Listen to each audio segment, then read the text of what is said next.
Hey everybody, Nick here, and today I got a disassembly for you of this little guy. This is the Vero Engineering Axon.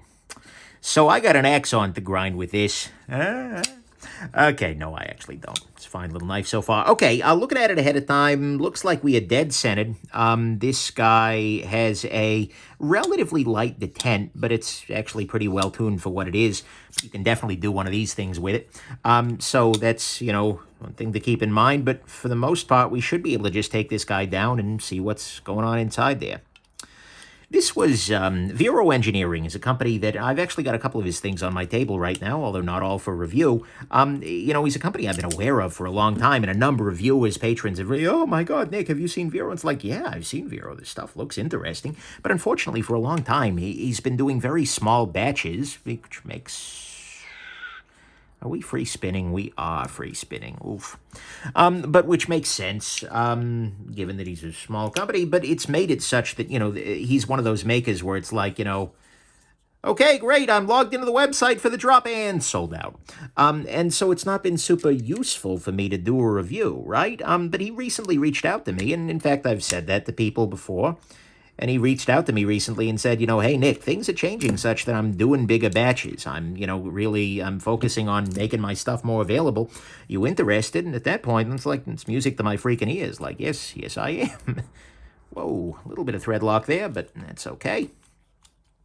But at that point in time, he and I chatted a little bit, and he offered to send one of these guys along, as well as a couple of his other past models. And it's like, hopefully he said he's going to be doing more runs at things. That'll be interesting to people, right? It's never that I have animosity towards these kinds of small brands. It's just oftentimes it's kind of academic whether you can get one or not. And I get that. At some level, there are lots of things like that. And at some level, stuff that I review often ends up in that category if I say nice enough things, just because a number of my viewers might be interested in it. But nonetheless, it's always good to see makers who are really trying to up their availability and, make that a little bit more possible to people. Okay, I feel like I'm doing things right, and it's just kind of stuck on the pivot there, but I want to make sure that I'm not doing dump here as I'm putting things back together. Yeah, I think we're just stuck on the pivot here, so what I'm going to do is see if I can get this tool in place. That's why. So this is the lock side of the knife, and unfortunately, I can only press up on the lock side here, and that's stretching back the other direction. So what I need to be able to do is to get a tool under the liner on this side, and that should let me pop things open a little bit better.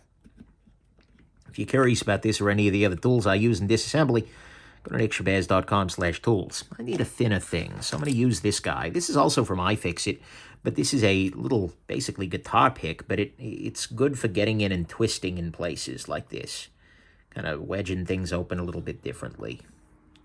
Let's see if that'll give me enough leverage here to pop that off. Am I being dumb? Is there extra screws? No, I think it's just tight tolerance there. Is there a way for me to remove the blade? Well, actually, one other possibility that I could do here is to try and push the blade through, or push the pivot through. That doesn't appear to have worked. So, no.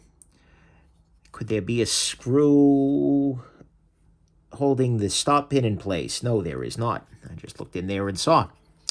Yeah, I think I just need to slowly work this sort of out. We gotta work it out.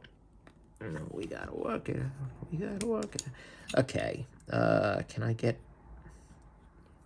in here? There we go. I think I'm making some progress here. Slowly, surely, popping this open. No.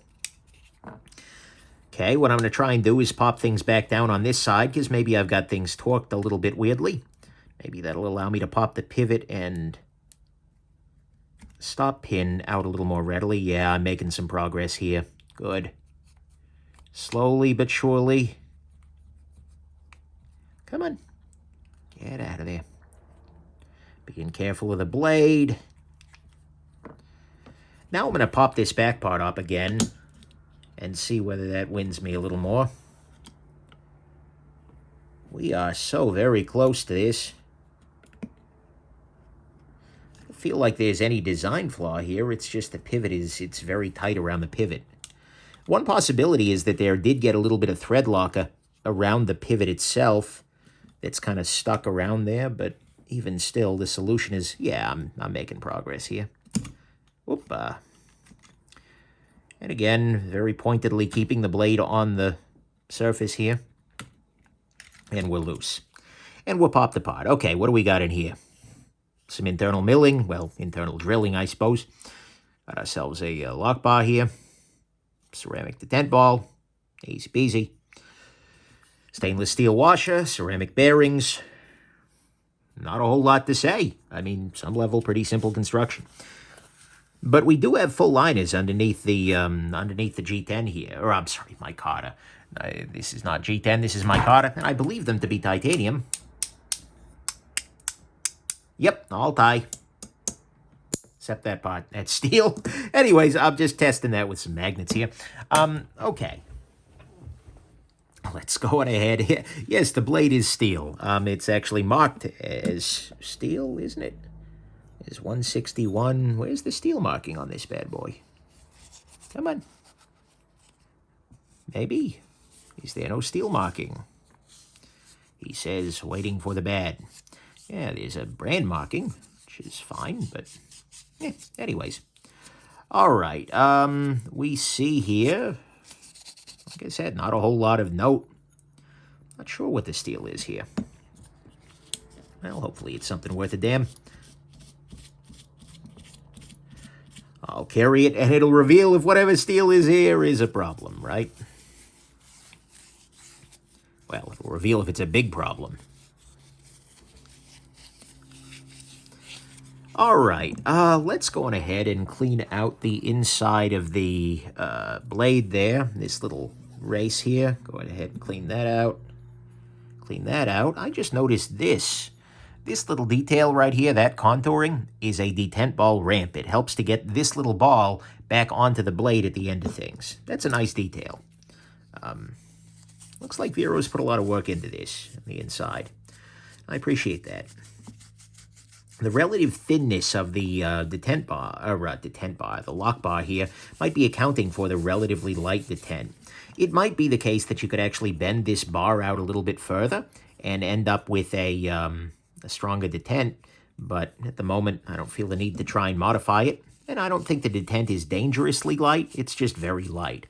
And so if you are in a situation or a place where you have laws about, if you can flick the knife open, it's a gravity knife, which is dumb, then this might be something to consider.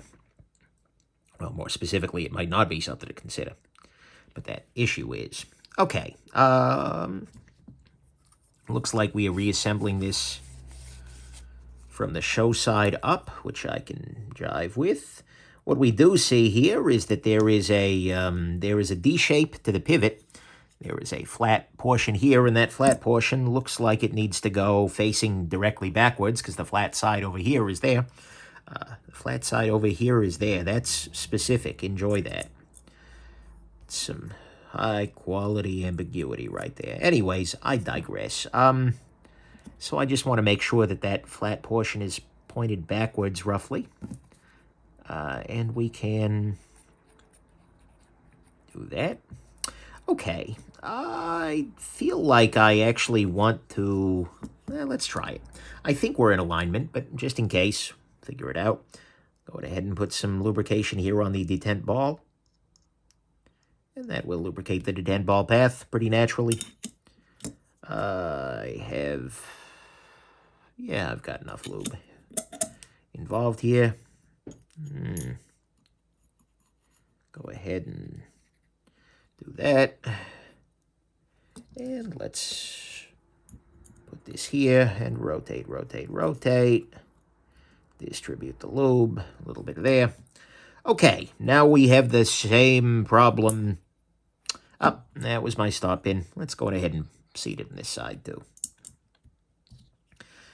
Okay, are there any other parts that are missing from the inside of this thing? No. Don't need this, don't need this, don't need this. Let's just go ahead and put things back together. Okay, this is in alignment. Good. Is the stop pin in place? Nearly. Okay. I think we actually just snapped back together. I'll go ahead and I'll put in the, wow, that was not English. I'll go on ahead and I'll put in, there we go. That was the English. Put in the pivot first, just to get everything locked into position here. And tighten, tighten, tighten.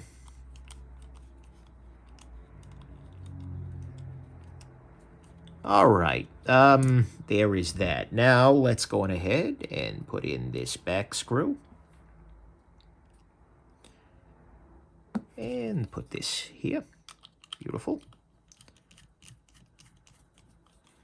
And tighten, tighten, tighten. And now let's go on ahead and put in this last screw. I think we are all set. And this will mark the 4th disassembly I have done in a row here this afternoon. 5th, actually. 5th. So I think it's time for me to stop. Okay, so this is not quite in position because actually centering's okay. I think I need to tighten up the back here. Yeah, there's that. Let's tighten that up. Where's my pivot at? Okay, a little loose. So let's go on ahead and tighten this further. Oh yeah, that was very loose. Still loose. One thing that is definitely a problem that I'm seeing at first blush here is that this part right here needs to be lower because I just have trouble getting at that lock bar.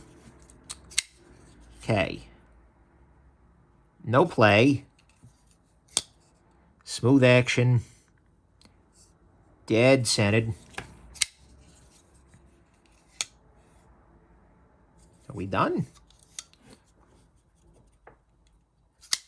Okay. Yeah. Try one more time here. Make sure there's no play. Yeah, we're good. All right. Beautiful. All right, so there you go. I hope this has been interesting to you and that you have yourselves just an absolutely wonderful rest of your day and that you find the eventual full review of this guy to be very interesting. Okay, bye now.